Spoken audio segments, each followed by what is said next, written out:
Most people talk about role playing for your players. Role play this, role play that. Most people don't talk about role playing as a DM. A DM needs to role play every creature in their game setting. They also need to role play the villains. Now, it's real fun to think that every villain that is out there is just, I'm going to destroy the world. Well, realistically, most villains or anti-heroes or whatever you want to call it, people with uh, a need to do something, they're actually after something, and most people will not be out to destroy the world. They live there. It's stupid. So to have like every massive nasty beastie out there just constantly trying to destroy the world, it just doesn't work out. Most villains have something they want. Be they a big monster or a person or whatever, they have a desire, and the DM has to roleplay that desire. It is very important. For instance, I have a game that I call The Top of Peaks, and it's in a folder, and it was originally designed for second edition. I have modified it for about every other edition afterwards. It's a really cool game. To put lightly, there is a mine on top of a mountain between two peaks of the mountain that has been abandoned for years, and all around the mountain, there's all tons of little townships, medium townships, and two big cities on either side of the mountain. Most people go around the mountain to do their trade and everything else, but something has happened. There is a horde, or two hordes, on either side of the mountain, controlled by ogres, with orcs for sub-leaders and goblins as basically um, cannon fodder. And they've been raiding all these towns, gathering stuff, and taking it away. Adventurers are called to clear out these hordes and get rid of them, which seem to be just raiding parties and stuff like that. Well, as you go further into the game, you find out if you can get past certain things and discover certain secrets, you find out that there's a bigger boss, and he's or she, in this case it is a she, is up in those mines, up in the very snow cap of the top of this mountain where it never melts. It's a white dragon. You won't know she's a white dragon, but she's up there. She has been defeated by frost giants, something white dragons cannot tolerate. Other white dragon society just can't take it. You've been defeated by frost giants? They're scum. You suck. Get lost. And she didn't take it well. So now she's found a new base of operations, and she's created these hordes to gather her stuff. And to maybe even get rid of the humans around, she can increase her lair and lick her wounds and figure out what to do next. She wants to get back into White Dragon Society. She wants to be a big, influential part, and she's got a bruised ego, right? This is all part of the game, It means I can do this adventure and have a party come in, and they can face a white dragon for the first time, which just happens to be the weaker of the dragons. But at the same time, I have it in the game mechanics that if these guys threaten her with pretty much 10% or more capability of damaging her, she's going to take off. She's done. She's not taking another defeat. Well, one time I had a party that was doing this adventure, which just happened to have a really charismatic bard in it. They had defeated one side of the horde and had completely gone through the ogre and everything else. And they hadn't really figured out what was going on, but they figured a better idea than going around the mountain and coming up the other way is they would go through the mountain, through the pass, and down the other side to fight the other horde from behind. This didn't leave them any way to escape, but they figured it was a better idea. Well, this white dragon wasn't taking any of that. She would not let them go through her terrain. She didn't really care about the hordes. She's a white dragon. White dragons don't care about anything, really. They don't really care about their servants. Oh, these guys died. Well, I'll just go get more. But the fact that they were cutting through her terrain to go take out the other horde, this is something she couldn't let happen. So she popped out. She waited until these guys were in mid-sleep. They set up watches and whatever, but she figured, I'll take them out and, keep in mind, 10% damage or whatever, she's going to book it back to her lair, grab her stuff, and take off. That's the end of that. I'm not going to risk getting defeated again. Well, she pops out. Now, dragons have dragon aura. It creates dragon awe. Characters get scared, characters get this, characters get that. Well, the bard, who happened to be affected by dragon awe at that point, took it to a new extreme while he was singing his song.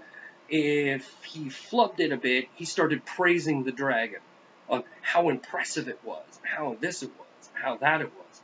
These guys were doing their best trying to do damage to it. I was only going to let it go for another couple rounds, not really trying, either they would flee, or the dragon would just be like, you guys are a joke, and take off, or do something to knock them all down, and then demand that they leave, or whatever.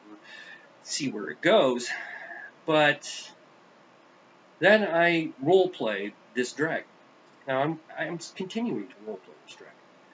Now, they had only done maybe roughly about, I think at the time, maybe 5% of what they needed to do to make this dragon book it. But this song that this bard was singing was making me laugh.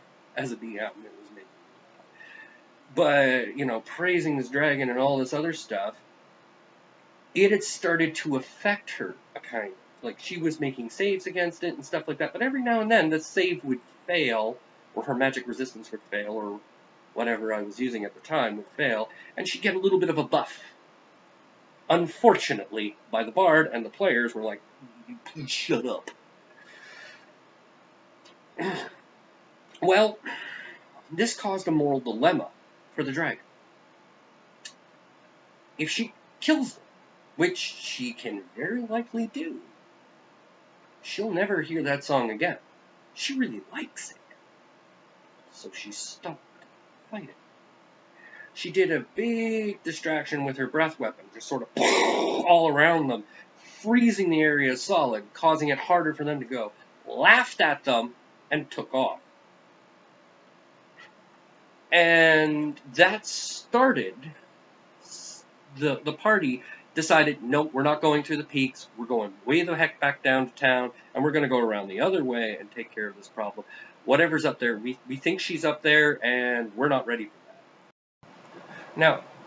Now, as I said, the party had gone back down the mountain and was making its way back down the mountain, and was going to go around, deal with the ogre on the other side and the ogre hordes on the other side, and go back and through. And they were going to tell everybody about this dragon and maybe come back to it later. But the white dragon had made it back to its lair, and I had to roleplay through. What just happened? The white dragon was actually affected by this bard song. She liked it. What is she going to do? Well, I run dragons pretty much the same throughout any campaign thing. It's something I took back from Dragonlance, which is an old system way back long ago, a different world, Corinne, whatever, that all dragons can polymorph themselves into any other humanoid or item. She decided she wanted to hear that song again. She wanted to hear the bard sing again. She polymorphed herself into a human, covered herself in whatever armor she could scrounge from her hoard and weapons, grabbed some gold, grabbed some things to make herself look more human, followed the party down in human form using dragon sense and stuff like that to track them. She could do that. She tracked them back to the town. She introduced herself to the town guard, to the mayor and everything, as a mercenary come to deal with the ogres. She came into the inn, saw the party sitting there, kind of, they're all freaked out, walked over to the party, walked up to the bard and said, "Hey you, bard, sing," and dropped gold on the table. The bard sang. She applauded, she clapped, asked if he knew any songs about anything else. Like, songs of this, songs of that. And he was very interested in what the bard could sing. The bard sang through many songs, and then she was like, "Do you have any songs about dragons? I would like to hear a song about a dragon. I like dragons. Tell me songs about dragons." And the bard, of course, and the party, this is weird, this person coming down and demanding songs about dragons. But then again, the party decided, well, I'm using my DM privilege to get them to sing about the song of the fight between them and the dragon, which the bard did. Not knowing that this person that they're singing for is actually the dragon waiting to be praised again. And she got it. And she loved it. And she paid them more. She loved the song. She actually decided to help them in their adventure to go around the other side and deal with her own horde. She took out her own horde, her own army, to help these guys. As the game progressed, anytime that they were like, well, maybe we should go up there and deal with that white dragon, the mercenary, of course, would be like, you don't want to fight a dragon. A dragon will take you guys out, no problem. And, it took a while, but they decided to go off on other adventures, and this person came along every now and then. She was infatuated with them, especially the bard. She followed them on different adventures, and eventually it came a time where she revealed herself to them, due to the fact that they had way walked in over their head, even beyond my warnings. And I know, as a DM, you're not supposed to warn people, but sometimes, it's like, okay, really? You're taking on an entire city. You're not going to live through this. But in this case, they did live, because I kind of was still role-playing this dragon that was occasionally following them and keeping track of it. And, I figured, okay, I'm going to roll it up and feel what percentage when would she intervene? If she figured that her bard, her entertainment was threatened, she would intervene. She would at least save him. In the end, the white dragon dropped down, just did its thing. Big explosions and, ice everywhere and spells going off and claws and the party figured something was up. This white dragon had attacked them before and now was coming to save them. And it was the bard who started singing and praising, and the dragon stopped and paid attention solely to the bard, that the bard figured it all out and pieced it together. Now, there was much more role-playing going on, but basically it turned into the party had a kind of friend in this white dragon. This white dragon decided, okay, we've got a mutual you will not kill me and I will not kill you pact, and you're going to pay me to make sure this happens, because if you don't, I'll kill you. And, in reality, she stayed in her cave. She promised not to do certain things. The adventurers, occasionally use that, her lair, or close to her lair, to make a base. They shared booty, like treasure, with her. She would occasionally aid them. I didn't want it to be too on-game balanced, so I sort of said, she's not really going to go out of her way to fight with you guys, like, to help you. But she's got her own thing going on, but, she's promised to keep it low-key. And it turned into an interesting thing, because it was the bard that she was more concerned with than anything else to go on with the game. She was infatuated with the Bard. The Bard, in turn, was terrified of this dragon that was constantly telling him what to do, and she became fiercely jealous of him. And yeah, this was her pet Bard, and yeah, it turned into a very interesting game. That any time that this party, we have a white dragon, we can go talk to her and tell her what you guys are doing. I'm sure she'd be very interested. And it would be enough to create a roleplay situation where some villains would be like, I don't really want to deal with White Dragon right now. Thank you very much. Okay, you guys can go. So it created something. And it was all roleplayed. It was the DM, me, who roleplayed a situation for something as to its true motivation, as to why it's doing something. And it created something I didn't even think of at the time.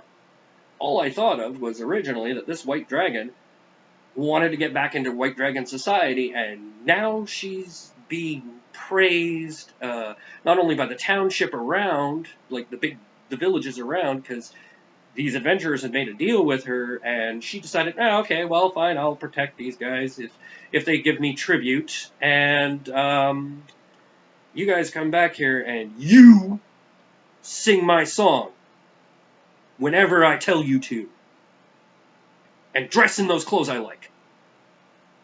Tell me how beautiful I am. Russ! It created one of the most fun adventures, and it just continued on and on and on, way beyond where the adventure is supposed to be maybe 3 or 4 game campaign, and it turned into something far greater and a better story. It was the best possible outcome I have ever had from that adventure. But I thought I would share that with you as an example of, if a DM role plays, there is far more interesting things that can go on than your just standard hack and slash. There you go. Talk to you later.